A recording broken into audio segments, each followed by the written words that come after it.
Frito-Lay has been dominating the US snack food market, particularly chips. Ever since the 1960s, Frito-Lay has been part of Pepsi. It was actually that merger that created the PepsiCo company that still exists today. Well, in 2022, you may be shocked to hear this, in North America, Pepsi sold almost as many Frito-Lay products as they did beverages, $23 billion in sales compared to $26 billion. To put that into context, $23 billion in sales is more than most of the companies on the Fortune 500 list, and that is not even the most impressive parts. Frito-Lay is by far Pepsi's most profitable segment, generating more than twice as much income as their beverages. Now, I couldn't tell you their exact share of the chip market because it's reported differently depending on the metrics and the source, but I can confidently say that in North America, it is well over 50%. Meaning, when you're at the grocery store in that chip aisle, most of what you see is made by Frito-Lay. I recommend a video I made a few years ago that details their size and variety of brands if you want to hear more along those lines, but ever since, I have wanted to revisit this topic in a different way. For one, it's fun to talk about, and for two, there is a lot to talk about, most of which I did not even touch on in that first video. For today, I want to isolate 5 of their key brands and talk about how they came to be, how they've grown, and how they've contributed to the overall success of the company. A big part of that, by the way, has been their marketing efforts. They have been known for their memorable campaigns, commercials, mascots. There is so much to talk about when it comes to Frito-Lay, so let me get started with the first brand,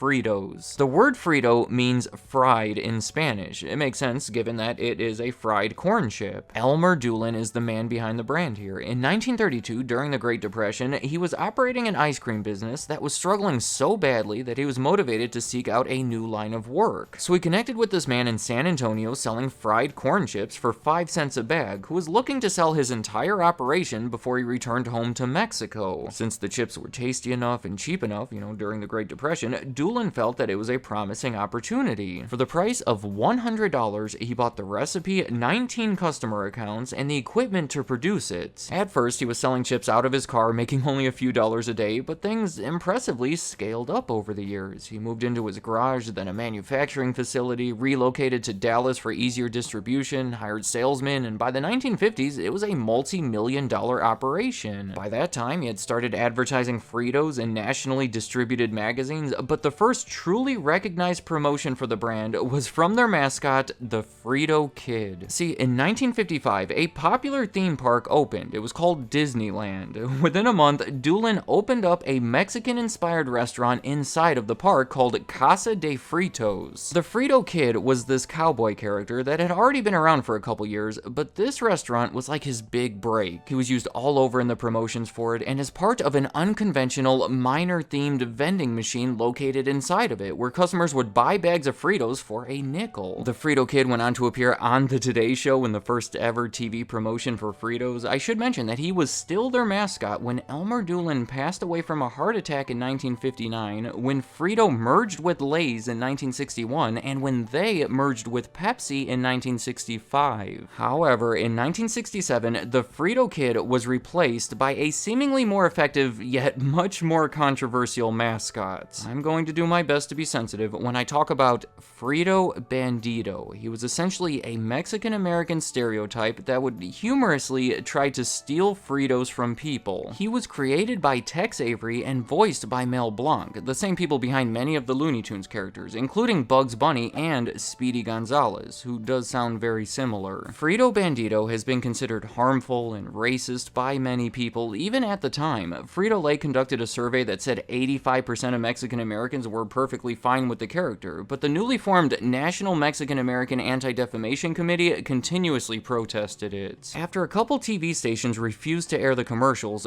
Frito-Lay eventually did a redesign of the character, where they got rid of his gold tooth and some other points of protest, but it wasn't until the committee threatened a $600 million class action lawsuit against Frito-Lay in 1971 that they finally agreed to stop using him altogether. together. Throughout the next decade, he was replaced by W.C. Fritos, based on W.C. Fields, and the Muncha Bunch Cowboys that were later turned into an annoyingly catchy song.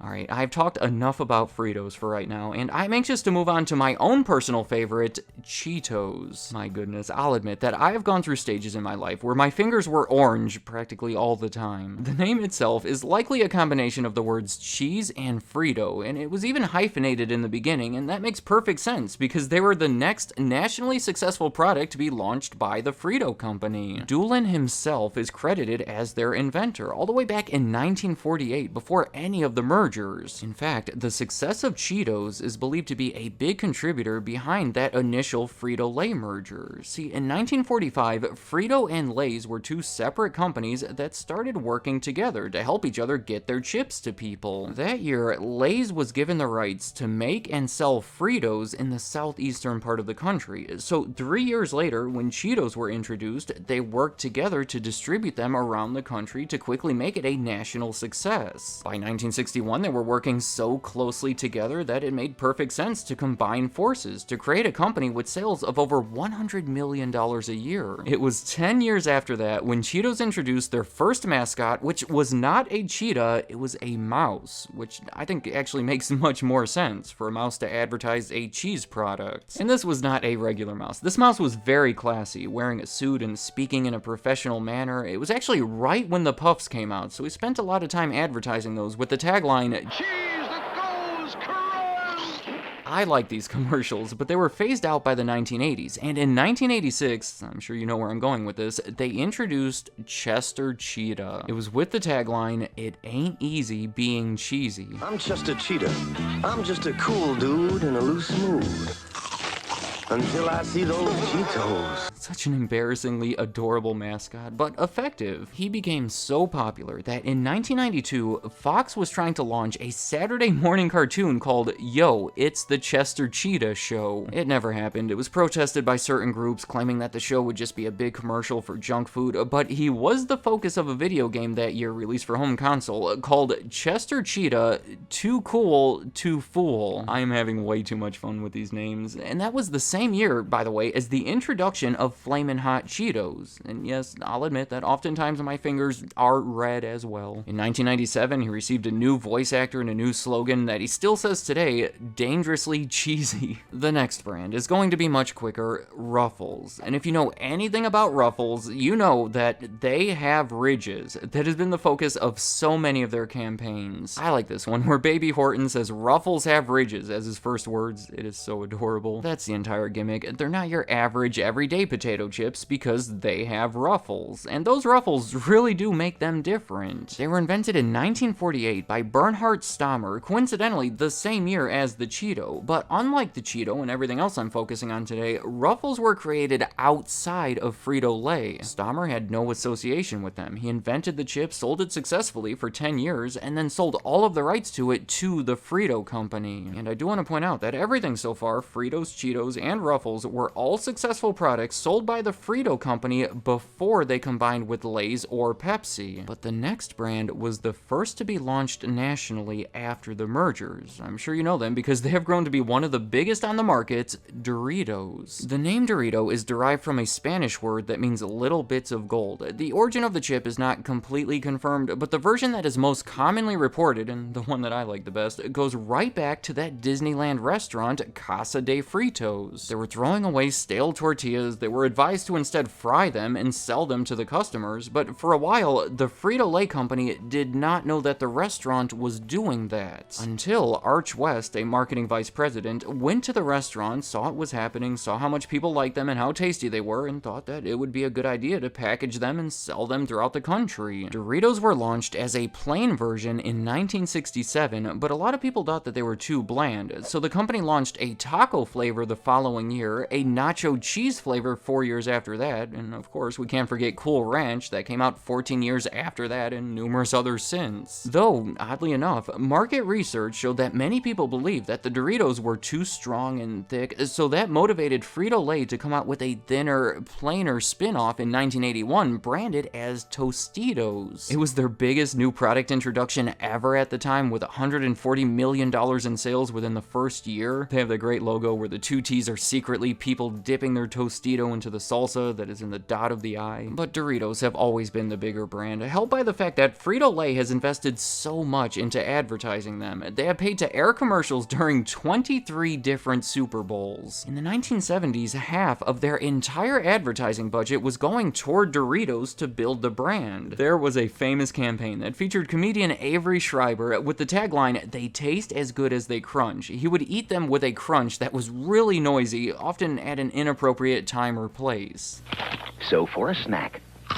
I thought this was interesting. In 1995, there was a very short-lived Chester's cheese flavored Doritos. And of course, in 2012, there was the launch of the famous Doritos Locos Tacos over at Taco Bell, the most successful product launch in Taco Bell history, crossing $1 billion in sales within a little over a year. Finally, Lay's is the other half of Frito-Lay, and the best-selling brand that they own. The name Lay comes from the man who started it, Herman Lay. When he was 10 years old, he started his first business by selling soft drinks in his front yard, which happened to be across the street from a small baseball park. In the 1930s, he worked in the snack food industry as a distributor and salesman, also selling chips out of his car. Then in 1938, he bought the entirety of the struggling Barrett Food Company for $60,000. He renamed it after himself, scaled the business, added more manufacturing plants, and soon started releasing products under the Lay's brand name, including popcorn and, more notably, potato chips. In 1944, Lay's was among the first snack food companies to advertise on television, utilizing their adorable mascot named Oscar the Happy Potato. Oscar's a good potato, everybody likes Oscar, and that's what makes Oscar such a happy potato. My goodness. In the 1960s, following the big merger, they had a national ad campaign featuring actor Burt Lahr. You likely know him as the Cowardly Lion from The Wizard of Oz. They already had the slogan, "Bet you can't eat just one," so the commercials would feature him struggling to eat just one of them. All of it helped Lay's become the first national potato chip brand, and they've been able to hold on to that #1 spot ever since. Though there was some trouble entering into the 1990s. In the previous decade, Anheuser-Busch, primarily a brewing company, started a competing brand called Eagle Snacks, and by the 1990s, it had grown enough to spark what became known as the Great Potato Chip War. The heightened competition, combined with internal factors, caused Frito-Lay to lose some market share. In short, they cut expenses by laying off over 1,000 people and invested a bunch of those savings into product research. In 1990, they launched Sun Chips. In 1992, as I said before, they launched Flamin' Hot Cheetos, and that same year, they changed the formula for Lay's and Ruffles that included a new frying process and a switch to cottonseed oil. They promoted the new chips as being tastier and crispier with more potato taste. A famous commercial featuring basketball player Larry Bird losing a bet and shaving his head featured a slightly altered slogan, "Too good to eat just one." All of those efforts helped their profits recover while their market share grew back above 50%. In 1996, the Eagle snack brand was shut down, 4 of their 5 manufacturing plants were sold to Frito-Lay, and Procter & Gamble, at the time the owners of Pringles, bought the rights to the Eagle Snacks brand name. So yeah, Lay's and all of Frito-Lay has been through a lot. Let me know in the comments, what do you think of all of these Frito-Lay brands? All eventful stories with inspirational elements, but which ones stick out to you the most, and why? I'm also curious, which is your favorite chip between the ones I covered in this video, and if we narrow down the choices to just traditional Cheetos or Flamin' Hot Cheetos, which do you prefer? I know, it's a tough question. And again, Frito-Lay does own many other brands like Funyuns, Cracker Jack, Rolled Gold, so if you want more about how big they are, I do have that other video. And any other thoughts you have about Frito-Lay, leave them in the comments. I'd like to hear what you have to say.